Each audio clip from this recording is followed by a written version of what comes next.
नमस्कार, आपण पाहता हिरकणी न्यूज। हिरकणी न्यूज प्रत्येक क्षण ताज्या घडामोडी आणि महत्त्वाच्या प्रत्येक बातमीसाठी नेहमी तत्पर। टोप येथे भीषण अपघात, पादचारीचा जागीच मृत्यू। पुणे बेंगळूर राष्ट्रीय महामार्गावर टोप येथील बाजार कट्ट्याजवळ मंगळवारी सायंकाळी 6:30 वाजण्याच्या सुमारास झालेल्या भीषण अपघातात एका पादचाऱ्याचा जागीच मृत्यू झाला।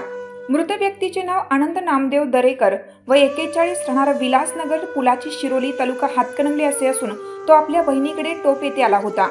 रस्ता ओलांडत असताना पुणेहून कोल्हापूरकडे जाणाऱ्या ट्रॅक्टरच्या मागील ट्रॉलीने त्याला जोरदार धडक दिली। धडकेनंतर ट्रॉलीची चाके त्याच्या छातीवरून गेल्याने तो जागीच ठार झाला। दरम्यान मयत अनंत दरेकर याचा वाढदिवस सोमवारीच झाला होता, पण नियतीच्या क्रूर खेळीने वाढदिवसानंतरच्या दुसऱ्याच दिवशी त्याचा मृत्यू झाला। यामुळे परिसरात हळहळ व्यक्त होत आहे। अपघाताची माहिती मिळताच शिरोली MIDC पोलीस ठाण्याचे कर्मचारी घटनास्थळी दाखल होऊन पंचनामा करून पुढील तपास सुरू आहे।